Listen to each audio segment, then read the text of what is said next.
एक कुलपुत्र अपनी विधवा माँ की बहुत सेवा किया करता था, लेकिन उसकी पत्नी को सास का साथ रहना पसंद नहीं था। एक दिन उसने सास की शिकायत करते हुए पति से कहा, अब मैं इस कलहकारिणी के साथ नहीं रह सकती। अब या तो मैं रहूंगी या तुम्हारी माँ। ये सुनकर कुलपुत्र सोचने लगा कि क्या करना चाहिए। जो पुत्र अब तक माँ की सेवा किया करता था, उसे माँ में ही दोष प्रतीत होने लगे। उसने निश्चय कर माँ से कहा, माँ, तुम हमेशा कलह किया करती हो। अब मैं तुम्हें अपने साथ नहीं रखना चाहता। वृद्धा घर से निकलकर एक निकट संबंधी के यहाँ चली गई और मजदूरी करके अपना पेट पालने लगी। कुछ ही दिन बाद उसकी पुत्रवधू गर्भवती हुई। उसने अपने पति से कहा, देखो, उस मनहूस के जाते ही हमारे भाग्य खुल गए। अपनी पड़ोसिनों से भी उसने यही कहा। वधू ने एक पुत्र को जन्म दिया। कुलपुत्र की माँ ने जब सुना कि उसके घर से चले आने के पश्चात उसकी पुत्रवधू को पुत्र हुआ है, तो उसने कहा, अब इस लोक में धर्म नहीं रहा। निश्चय ही धर्म मर गया है। मैं अब उसका श्राद्ध करूंगी। धर्म का श्राद्ध करने के लिए तिल, चावल, एक हांडिया और चम्मच लेकर वह वृद्धा शमशान पहुंची। उसने 3 मुर्दों की खोपड़ियों का एक चूल्हा बनाकर आग जलाई। सशीर्ष स्नान किया। अपनी साड़ी धोकर खुले केश चूल्हे के पास बैठकर चावल धोने लगी। देवराज इंद्र उस दुखिया को मृत धर्म का श्राद्ध करता देख ब्राह्मण का वेश बनाकर उसके पास पहुंचे और कहने लगे, हे माँ, शमशान में कोई भोजन नहीं बनाता, लेकिन तू ये तिल चावल की खिचड़ी किसके लिए बना रही है? वृद्धा ने कहा, मैं अपने लिए भोजन नहीं पका रही हूँ। मैं तो धर्म का श्राद्ध करने आई हूँ। ब्राह्मण, बोलने के पहले थोड़ा सोचा करो। तुमसे किसने कहा कि धर्म की मृत्यु हो गई है? धर्म शक्तिमान है, अविनश्वर है, उसका नाश नहीं होता। वृद्धा, मुझे धर्म की मृत्यु में जरा भी संदेह नहीं है। मेरे पास इसका प्रमाण है। जो लोग बुरे कर्म करते हैं, आनंदपूर्वक जीवन बिता रहे हैं। देखो, मेरी बहू ने मुझे अपमानित कर घर से निकाल दिया है और अब पुत्रवती है, घर की स्वामिनी है। मैं अनाथ बेसहारा इधर उधर भटक रही हूँ। ब्राह्मण, देखो, धर्म कभी नहीं मरता। जिसने तुझे अपमानित किया है, तेरी उस बहू और उसके पुत्र को मैं अभी भस्म कर दूंगा। ये सुनते ही वृद्धा डर गई, क्योंकि वो बहू या पौत्र की मृत्यु नहीं चाहती थी। कहने लगी, धिक्कार है, यह क्या कह रहा है? मैं तुझे अपने पौत्र को इस तरह नहीं मारने दूंगी। फिर थोड़ा रुककर धीमे स्वर में कहने लगी, मैं तो चाहती हूँ कि अपने पुत्र, पुत्रवधू और पौत्र के साथ मिलकर आनंदपूर्वक रह सकूं। ब्राह्मण वेश में उपस्थित इंद्र ने कहा, फिर तुझे धर्म का श्राद्ध नहीं करना चाहिए। जा, अपने घर लौट जा और पुत्र पौत्र के साथ आनंदपूर्वक रह। उधर कुलपुत्र और उसकी पत्नी को अपनी भूल का अनुभव हुआ और वे उस वृद्धा को ढूंढने निकले। जब लोगों ने बताया कि वो शमशान की ओर गई है, तो आशंकित हो रोते कल्पते वे शमशान पहुंचे और वृद्धा के पैरों पर गिरकर क्षमा याचना करने लगे। वृद्धा ने अपने पौत्र को हृदय से लगा लिया और परमानंद का अनुभव किया। दुष्कर्मियों को फूलते फलते और सज्जनों को कष्ट पाते देखकर आज भी बहुतों का अच्छे कार्य का अच्छा फल के सिद्धांत से विश्वास उठ रहा है। वास्तविकता यह है कि जो सत्य, ईमानदारी और प्रामाणिकता से जीवन जीता है, उसका जीवन निर्भय निराकुल होता है। जीवन का सुख निर्भय और निराकुल होकर जीने में है। जो बेईमानी से जीता है, दूसरों के साथ छल कपट करता है, वो स्वयं भी अशांत रहता है और आकुलता में जीता है। धर्मम चरित्र की शुद्धि है। स्वच्छ जीवन जीते हुए दूसरों को भी जीने देना ही धर्म है, और इस धर्म की मृत्यु संभव नहीं है। प्राचीन समय में एक नगर में भावन नाम का एक वणिक रहता था। हरिदास उसका एकमात्र पुत्र था। भावन के पास अतुल धन संपत्ति थी, पर धनार्जन और धन संग्रह की उसको तीव्र लालसा थी। व्यापार के लिए उस समय व्यापारी कष्टदायी विदेश यात्राएं किया करते थे। भावन की पत्नी ने उसे विदेश यात्रा के लिए मना किया, परंतु उसने उसकी सलाह नहीं मानी और अपने पुत्र हरिदास को सोने की 4 करोड़ मुद्राएं देकर कहा, ये मुद्राएं तुम्हारे पास धरोहर की तरह हैं। इन्हें सुरक्षित रखना, जुआ मदिरा आदि व्यसनों से दूर रहना। हिदायतें देकर भावन विदेश यात्रा पर चल पड़ा। हरिदास किशोर था, अभी उसमें हेयोपादेय, उचितानुचित या लाभ हानि को समझने का विवेक नहीं था। उसे पिता के सहयोग और निरंतर निर्देशन व अंकुश की आवश्यकता थी, परंतु पिता उसे छोड़कर धन कमाने विदेश चला गया था। अपार संपत्ति और निरंकुशता का परिणाम ये हुआ कि वो व्यसनी बन गया। धीरे धीरे हरिदास ने जुए और मदिरापान में अपना सारा धन गंवा दिया। उसका धन तो लुट गया, पर आदत नहीं गई। अब वो जुए और शराब के लिए कर्ज लेने लगा। धनी पिता का पुत्र जानकर लोग उसे कर्ज देने लगे। थोड़े दिन में कर्ज बहुत चढ़ गया। पिता लौटे नहीं थे। अब कर्ज देने वाले हरिदास से अपने रुपए वापस मांगने लगे। हरिदास के पास कर्ज चुकाने का कोई मार्ग ही नहीं था। वो सदैव पिता का संचित धन ही लुटाया करता था, इसलिए उसे परिश्रम करने की आदत नहीं थी। धनार्जन के लिए उसने कोई कोशिश नहीं की। व्यसनी व्यक्ति शीघ्र ही निकम्मा भी हो जाता है। आचार विचार को प्रभावित करते हैं और विचार आचार को। आचरण जब निम्न कोटि का हो तो विचार अच्छे आ ही नहीं सकते। वो बिना मेहनत के रातों रात धन कमाना चाहता था।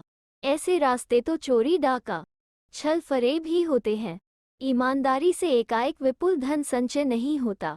एक व्यसन दूसरे व्यसन को जन्म देता है। अंकुश के अभाव में एक अवगुण दूसरे अवगुणों को जन्म देता है। जुए से धन प्राप्ति नहीं हुई, तब जुए और मदिरा के शौक के लिए उसने धन उधार लिया।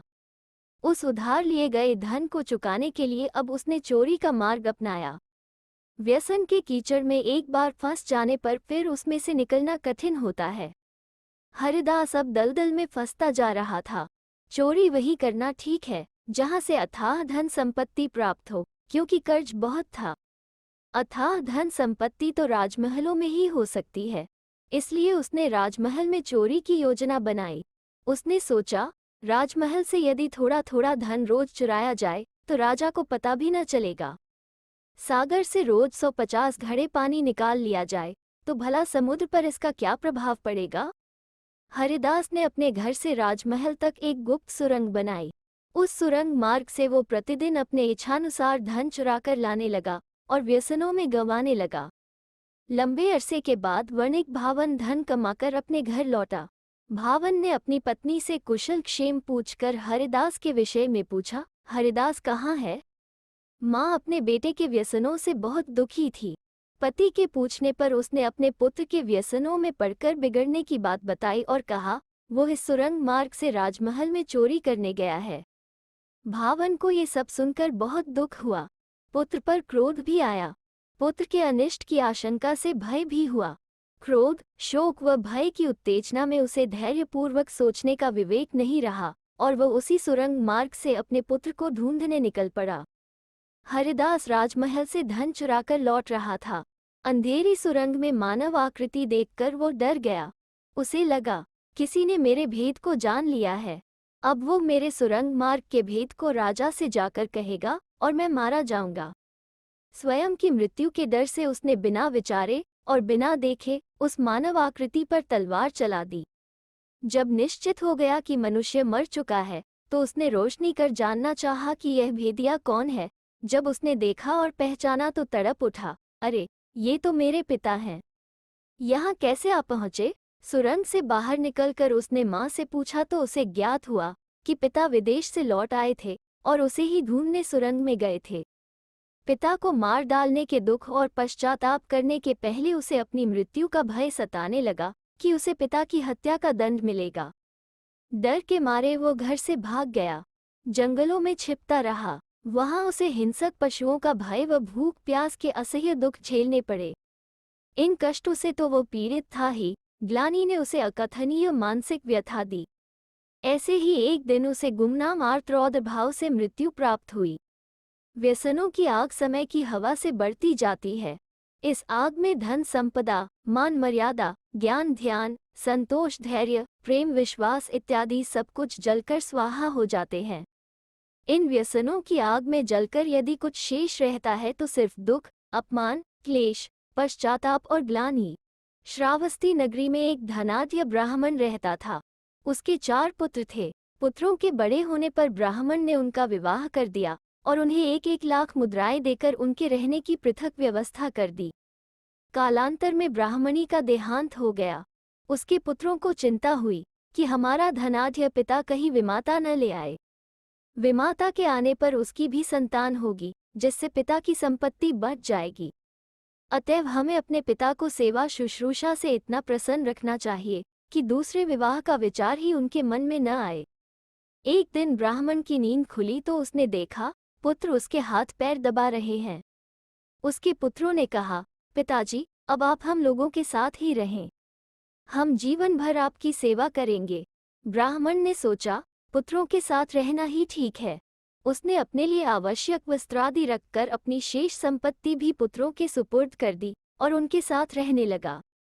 वो सबसे पहले ज्येष्ठ पुत्र के घर रहा। वो अपनी शेष संपत्ति भी बांट चुका था, अतः पुत्रों और पुत्र वधुओं को अब उसकी सेवा करने की कोई जरूरत नहीं थी।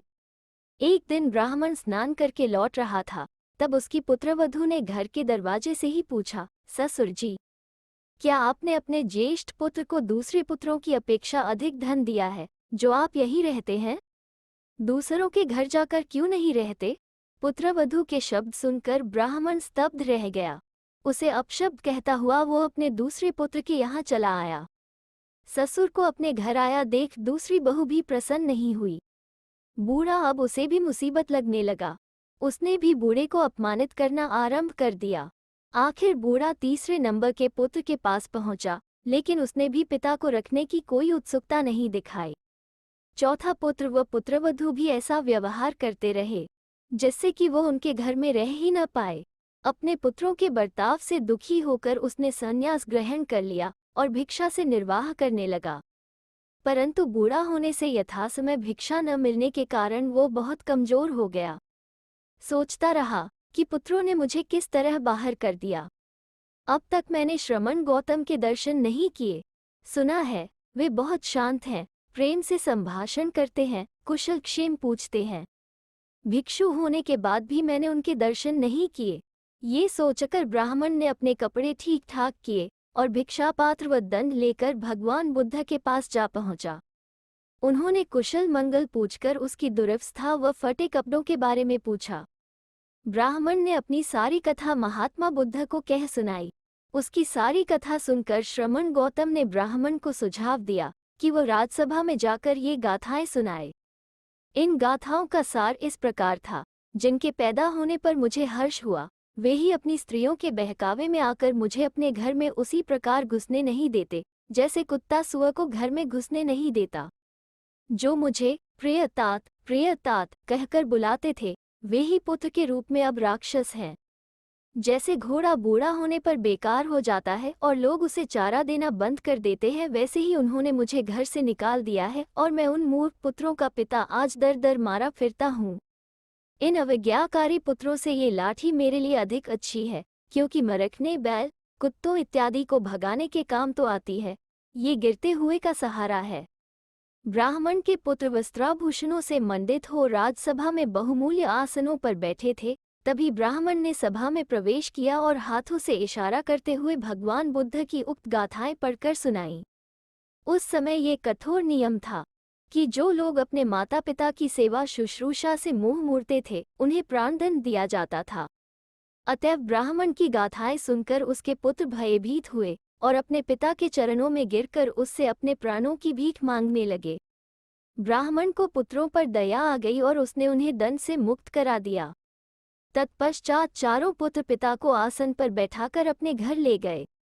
कथा ये कहती है कि भावुकता या पुत्रों पर अति विश्वास से जीते जी सारी संपत्ति पुत्रों के नाम कर देना बुद्धिमानी नहीं है।